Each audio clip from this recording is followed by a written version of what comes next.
이 시간은 공효경 전도사님 나오셔서 아버지의 원대로 합소서라는 귀한 말씀 전해주셨습니다.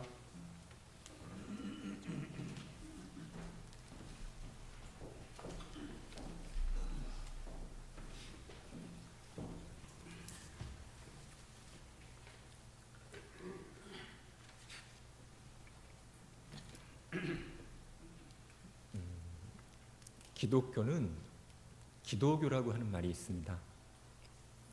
이제는 진부한 이야기가 될 정도인데 아주 오래전부터 있었던 이야기가 기도는 영혼의 호흡이라고 하는 말도 있습니다. 호흡이라는 것은 생사를 가르는 아주 중대한 문제입니다. 오늘 본문에서 예수께서는 십자가를 지시기 전에 이제 기도로 준비를 하고 계십니다.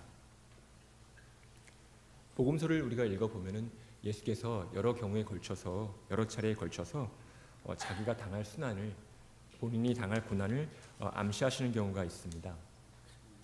암시하는 경우 외에도 명백하게 예고하시는 경우도 여러 차례에 걸쳐서 우리가 읽어볼 수 있습니다. 예수께서는 자신의 삶의 목적이 죽음이라는 것을, 삶의 목적이 죽음을 이루는 것이라는 것을 명백하게 말씀하셨습니다. 이렇게 십자가는 예수님의 삶의 공생의 생애의 목적이었고 또 예수님에게도 가장 중심적인 주제였습니다. 바로 이 십자가를 앞에 두고서도 예수께서 기도를 잊지 않고 계십니다. 예수께서 제자들과 함께 겟세마네라 하는 곳에 이제 이르십니다. 그 중에서 제자들 중에서도 베드로와 세베대의 두 아들, 우리가 야고보와 요한이라고 이름을 알고 있는 이 베드로와 야고보와 요한에게만 따로 말씀을 하십니다.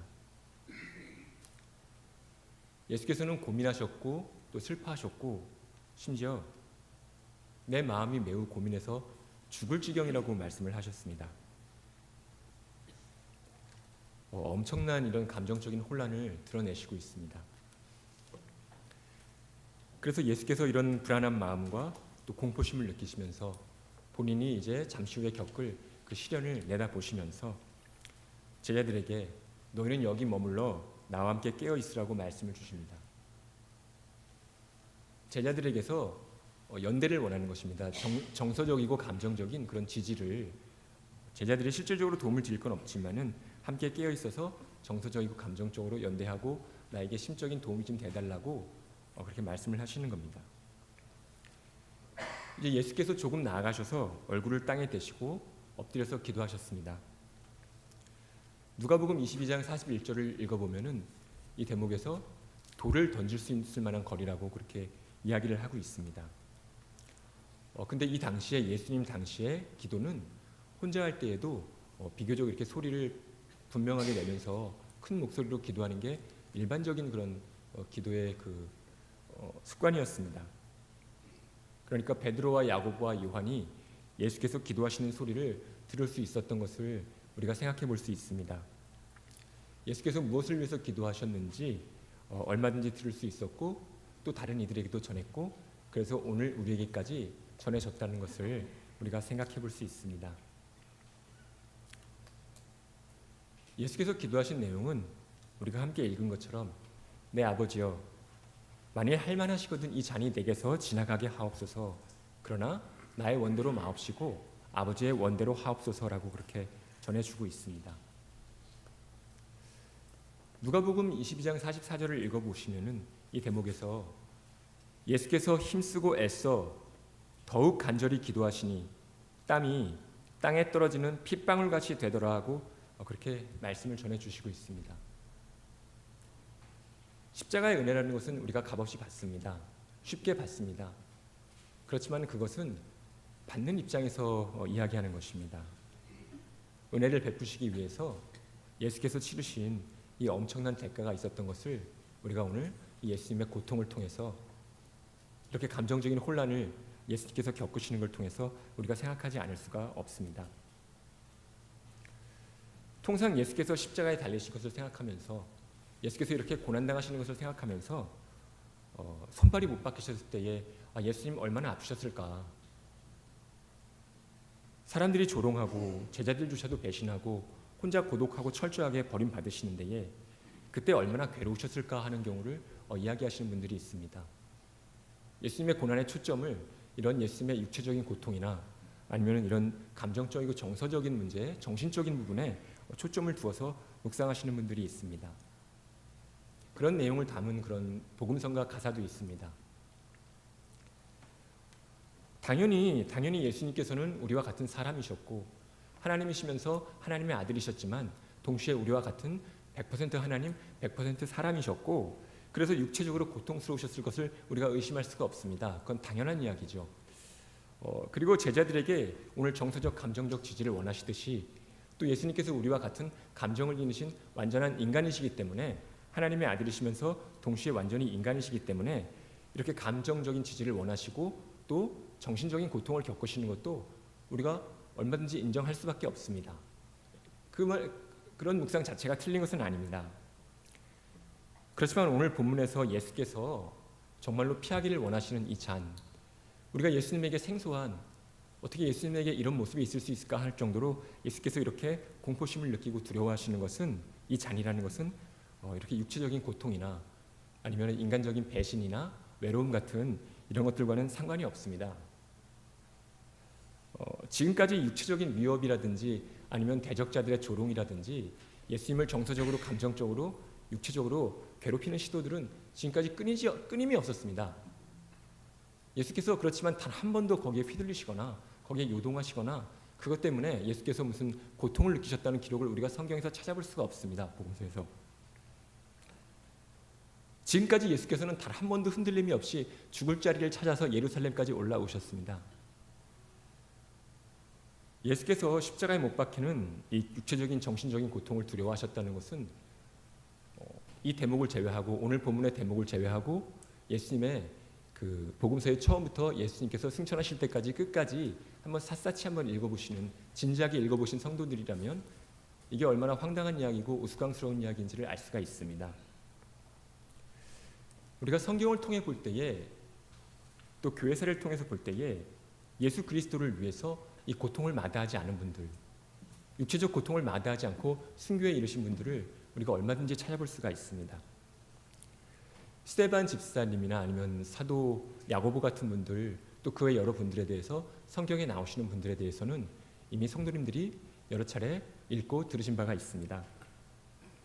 성경의 인물들 외에도 안디옥의 주교였던 이그나티우스라는 분이 있는데 이분이 로마로 끌려가시면서 예수를 믿는다는 그 신앙 때문에 예수를 전한다는 그 이유 때문에 로마로 끌려다니시면서 자기가 섬기던 교회, 자기가 그 주교로 있던 그 교회에다 나에게 순교의 길을 박탈하지 말라고 오히려 간청하는 편지를 쓸 정도로 순교를 열망했던 바가 있습니다.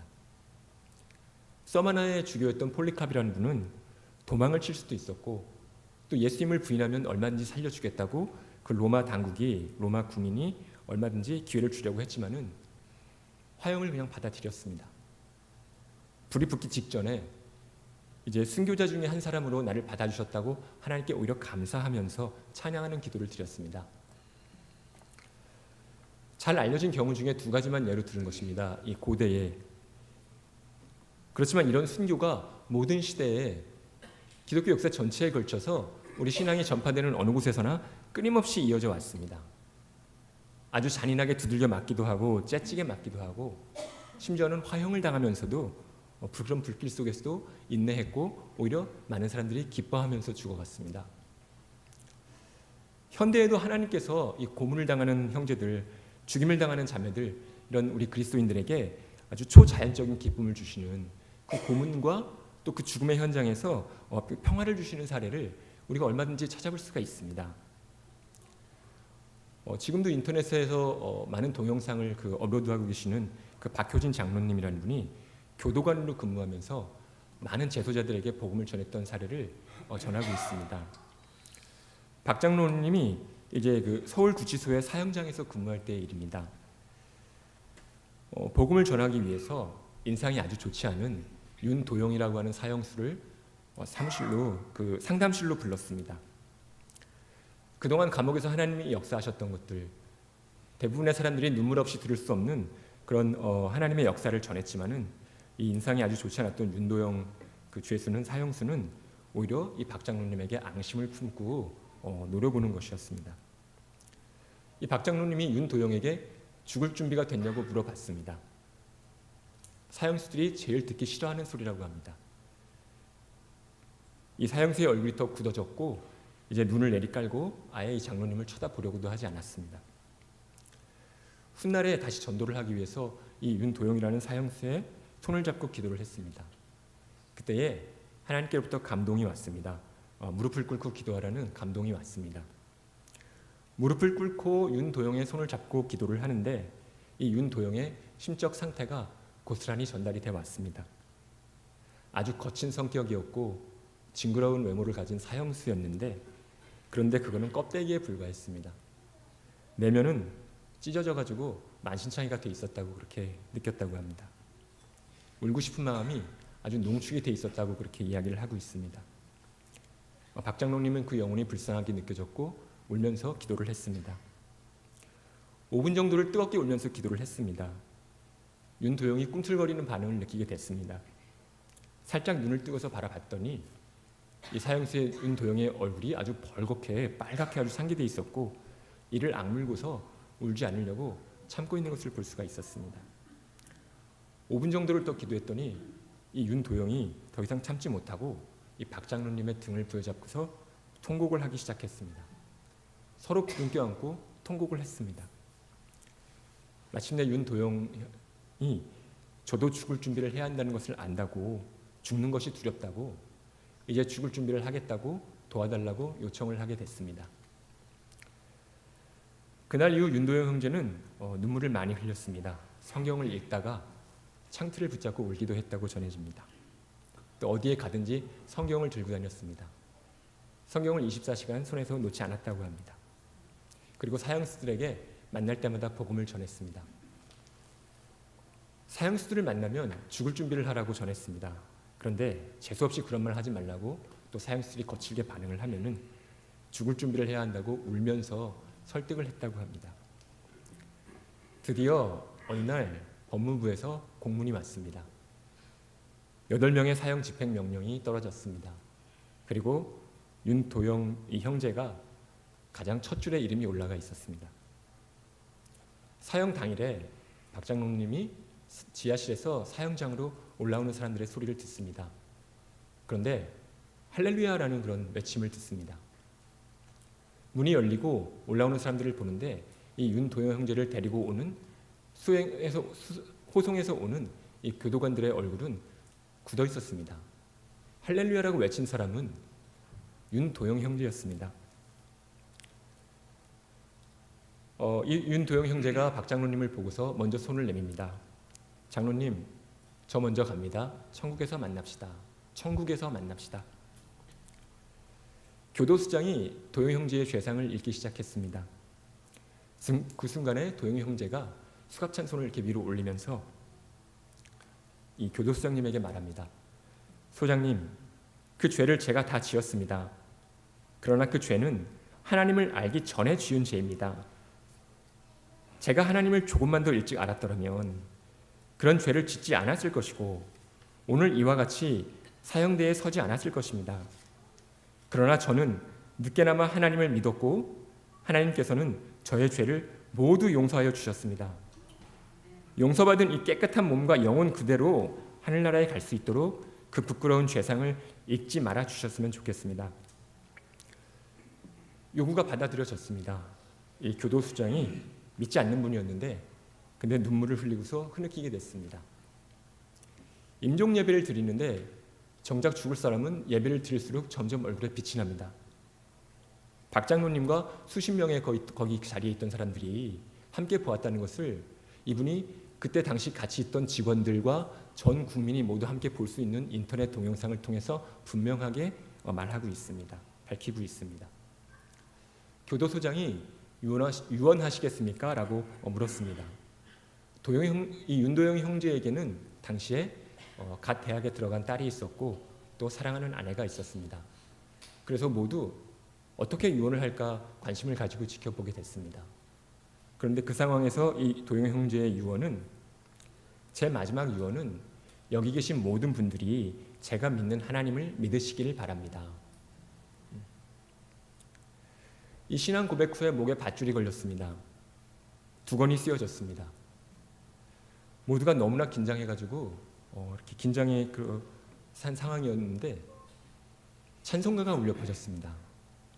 도영 형제가 목에 밧줄이 걸린 상황에서 지금 3초 후에 죽을지 5초 후에 죽을지 10초 후에 죽을지 모르는 상황인데 찬송가 하늘 가는 밝은 길이를 불렀습니다. 형이 끝나고 난 다음에 이 시신이 의사들에게 내주었습니다. 시신을. 내 눈과 모든 장기는 필요한 모든 사람들에게 무상으로 나누어 주어라. 내 시체도 의과대학에 기증을 하니 해부 실습용으로 사용해 달라라는 그런 유언에 따른 것입니다. 이렇게 성경과 기독교 역사를 통해서 너무나 많은 사람들이 예수 그리스도를 의지해서 고문을 당하면서도 죽음 앞에서도 기뻐하고 평안을 누렸습니다. 이런 신앙인들이 모두 다 예수 그리스도를 의지해서 한 경우도 빠짐없이 예수 그리스도를 의지해서 오히려 자신을 죽이는 사람들을 위해서 기도를 하기도 하고 감사를 하기도 하고 기뻐하고 평화롭게 죽어갔습니다. 말씀드린 것처럼 심지어 순교하겠다고 열망을 품었습니다. 오히려 그걸 원했습니다. 간절하게.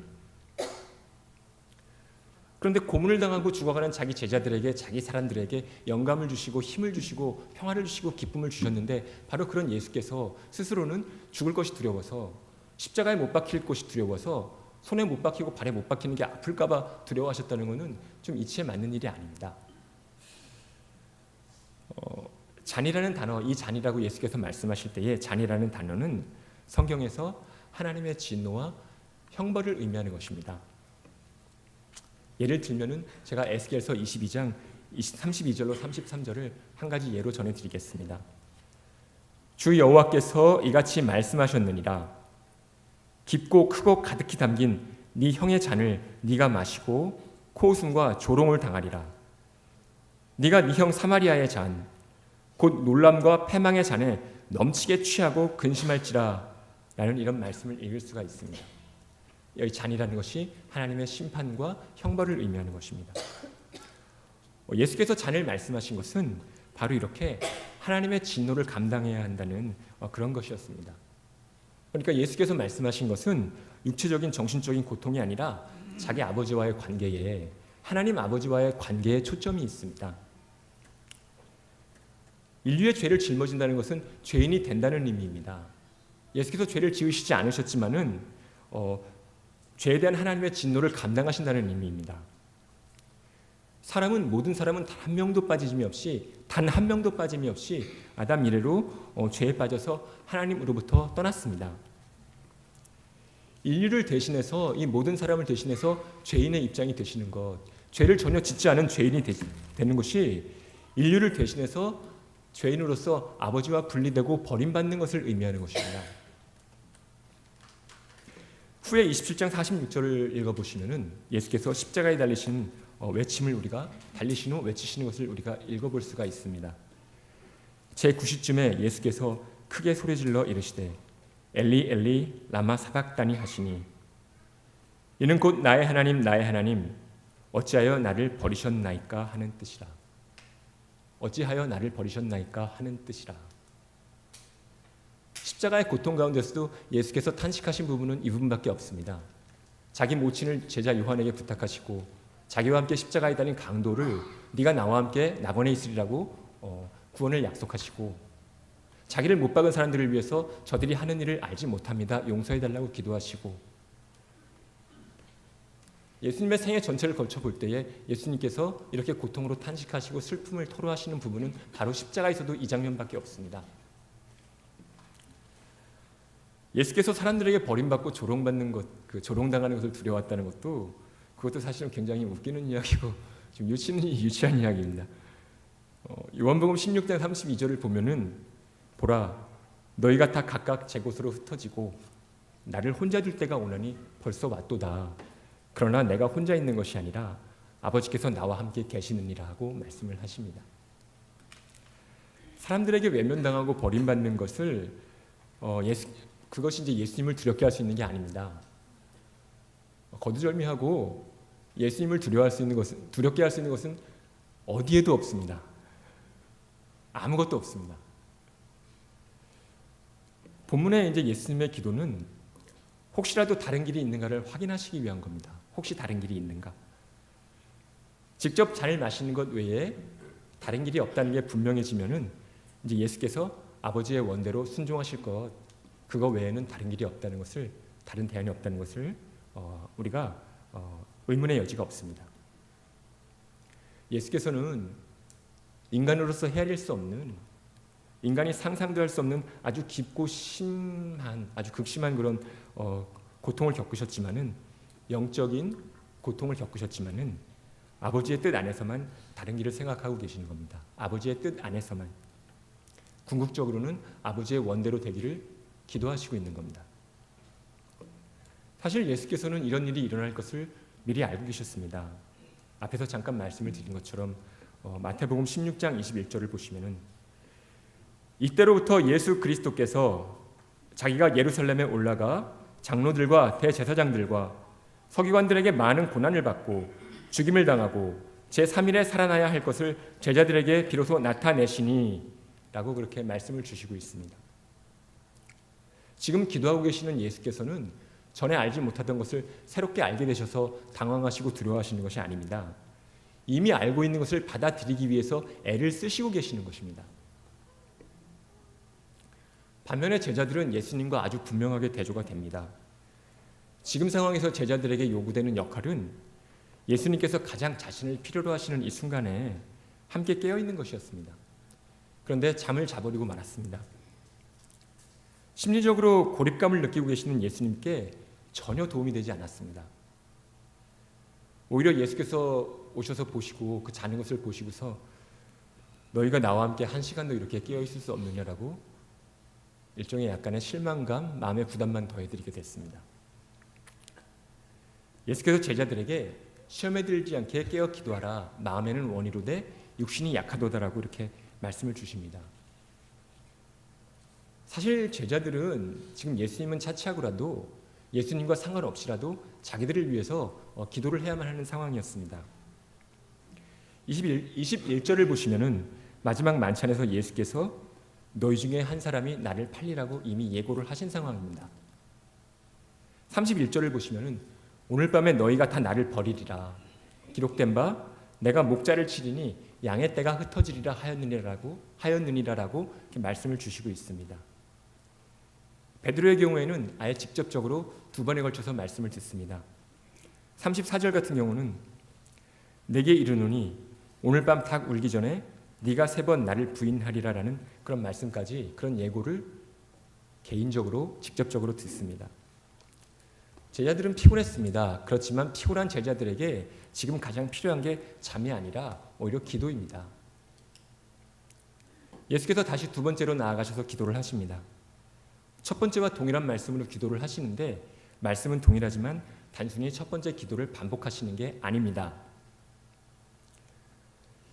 이제는 답을 알고 계시고 다른 대안이 없다는 것을 받아들이시고 있는 겁니다. 이제 예수께서 선택하실 길은 아버지의 원대로 하옵소서 단 한 가지밖에는 없습니다. 우리가 늘 고백하듯이 아버지의 뜻이 하늘에서와 같이 땅에서도 이루어지게 하소서라는 그런 기도를 예수께서 가르치셨습니다. 그리고 예수께서는 자기가 가르치신 대로 본인도 지금 실천하고 계시는 것을 우리가 볼 수 있습니다. 이제 이 시점부터는 이후의 모든 것은 결정이 이미 된 것과 다름이 없습니다. 예수께서 더 이상 주저하시거나 꺼리시는 게 없습니다. 체포를 당하는데 전혀 저항하지 않으십니다. 재판에서도 다른 사람들은 모두 이상하게 생각했지만 예수님께서는 조금도 변호를 시도하지 않으십니다. 제자들의 경우는 예수께서 다시 오셔서 보시지만 여전히 자고 있습니다. 예수께서는 그들을 두시고서 이제 아무 말씀도 안 하시고 나아가셔서 세 번째 같은 말씀으로 기도하십니다. 그리고 나눠서 이제 정말로 결심을 확고하게 굳히셨다는 것을, 아버지의 뜻을 오롯이 받아들이셨다는 것을 우리에게 보여주십니다. 예수께서 제자들에게 일어나라, 함께 가자, 보라, 나를 파는 자가 가까이 왔느니라라고 그렇게 말씀을 주시고 있습니다. 도망을 치자는 것, 피신을 하자는 것이 아니라 가서 만나자, 맞이하자라는 그런 의미를 담고 있습니다. 우리가 하나님의 뜻을 구하고 기도한다고 해서 하나님의 뜻이 기도하는 사람에게 막 비인격적으로 확 주입이 되고 이렇게 막 입력이 되고 막 그런 게 아닙니다. 컴퓨터에 정보를 입력하듯이 아니면은 우리가 그 주유소에서 가스 주유하듯이 그렇게 막 비인격적으로 입력되고 주유되고 그런 식으로 하나님께서 사람을 변화시키시는 게 아닙니다. 내가 아무리 열을 내서 기도한다고 해도 그거는 내가 열을 내는 것이지 하나님께서 강요하시고 몰아붙이시고 그런 경우도 아닙니다. 기도라는 것은 예수께서 3번에 걸쳐 기도하신 것처럼 피땀을 흘리시면서 노력하신 것처럼 아버지의 뜻을 스스로 선택해가는 과정입니다. 아버지의 뜻에 스스로의 감정과 의지를 쳐서 복종시키는 것입니다. 제자들은 계속해서 예수님과 대조가 됩니다. 깨어있어야 했는데 깨어있지 못했고 그래서 기도해야 할 때 잠을 자버린 이 제자들은 예수님이 체포를 당하실 때에 예수님을 버리고 도망을 칩니다. 미약하게 저항을 시도해보기는 했습니다. 그렇지만 금방 포기해버립니다. 특히 베드로와 야고보와 요한 같은 경우는 예수님과 생사를 함께하겠다고 호언장담을 했던 적이 있습니다. 마태복음 20장 22절을 보시면은 예수께서 대답하여 이르시되 너희는 너희가 구하는 것을 알지 못하는도다. 내가 마시려는 잔을 너희가 마실 수 있느냐? 그들이 말하되 할 수 있나이다 라는 그런 야고보와 요한의 답변을 읽을 수가 있습니다.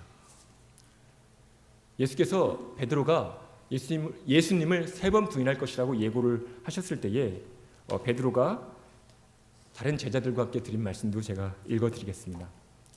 마태복음 26장 35절을 보시면은 베드로가 이르되 내가 주와 함께 죽을지언정 주를 부인하지 않겠나이다 하고 모든 제자도 그와 같이 말하니라라고 그렇게 기록을 하고 있습니다. 그렇지만 제자들은 깨어 기도하지 않았고 위기가 닥쳤을 때에 거칠게 표현을 하자면 아무짝에도 쓸모가 없었습니다. 예수님께서 경고하신 것처럼 시험에 들고 말았습니다. 제자들의 문제는 특히 베드로에게서 가장 두드러지게 나타나는 문제는 예수님에 대한 열정이 부족한 것이 아니라 인간적인 열정이 부족한 것이 아니라 자기의 연약함이나 무능함이나 아니면 한계를 알지 못했다는 겁니다. 신앙인이 열심과 충성심을 보이지만은 그렇지만 무기력함이나 두려움에 자주 굴복하게 되는 것이 바로 이런 경우입니다. 기도하지 않고 잠을 자던 제자들에게 예수님께서 마음은 간절하되 육신이 약하도다라고 이렇게 말씀하셨다는 것이 바로 이런 경우들에 해당이 되는 것입니다. 마음은 간절하되 육신이 약해서 기도에 실패를 했지만은 마음은 간절하되 육신이 약하기 때문에 오히려 그만큼 깨어서 기도를 해야 하는 것입니다. 힘들어서 견딜 수 없을 때에 그런 시절을 지나실 때에는 오늘 예수께서는 기도해야 한다는 것을 가르치셨고 또 모범으로 보여주시고 있습니다. 예수께서 십자가에 달리셔서 아버지께 버림을 받으실 때에도 그때에도 기도에 기반해서 감당을 하셨다는 것을 우리가 알 수가 있습니다. 예수께서 보여주셨듯이 기도가 결정적으로 중요했던 것입니다. 또 이뿐 아니라 오늘 예수께서 제자들에게 나 함께 깨어있어 기도하라고 말씀하신 것처럼 함께 기도하는 것이 큰 도움이 될 수 있다는 것을 우리에게 알려주시고 있습니다. 반복해서 계속적으로 기도하는 것이 끝까지 기도하는 것이 중요하다는 것도 우리에게 알려주시고 있습니다. 말을 많이 하는 게 중요하다는 게 아니라 하나님 앞에서 따발총처럼 말을 막 많이 쏘아놓는다는 것이 중요한 것이 아니라 하나님 앞에서 진지함을 가지고 간절함을 가지고 진심을 담아서 기도하는 것이 의미가 있다는 그런 말씀입니다. 예수께서는 아버지와 가장 친밀한 관계에 있으셨습니다. 그런데도 불구하고 기도에 대한 응답이 예수께서 기대하신 것과는 달랐습니다. 혹시 피할 길이 있는지를 여쭙던 피할 길을 원하셨던 예수께 대해서 예수님의 기도에 대해서 아버지의 응답은 다른 길은 없다는 거였습니다. 히브리서 5장 7절에서 말씀하시는 것처럼 그는 육체에 계실 때에 자기를 죽음에서 능히 구원하실 이에게 심한 통곡과 눈물로 간구와 소원을 올렸고 그의 경건하심으로 말미암아 들으심을 얻었습니다. 이렇게 말씀을 하시고 있습니다. 그런데 이렇게 들으심을 얻었음에도 불구하고 아버지의 응답은 예수님이 바라시는 게 아니었습니다. 하나님께서 안 들으신 게 아니라 분명히 들어주셨습니다. 그런데 응답은 예수님께서 바라셨던 것이 아니었습니다. 강력하게 믿으면 믿고 기도해라, 열심으로 기도해라, 그런 식으로 말하는 것은 전혀 성경적이지 않습니다. 강력하게 믿으면 네 믿음이 없어서 응답을 받지 못했다거나 하는 것이 항상 옳은 것이 아닙니다. 또 우리가 무조건 열심으로 믿고 기도만 하면 우리 뜻대로 무엇이든 얻을 수 있다는 그런 주장은 전혀 하나님께 아주 불경스러운 태도가 되는 것입니다. 하나님이 우리가 구한 대로 응답하셔야 되는 무슨 의무가 있는 것도 아니고 알라딘의 무슨 그 램프의 요정도 아니고 사람의 뜻이 하나님의 뜻을 대신할 수도 없고 대신해서도 안 되는 것입니다.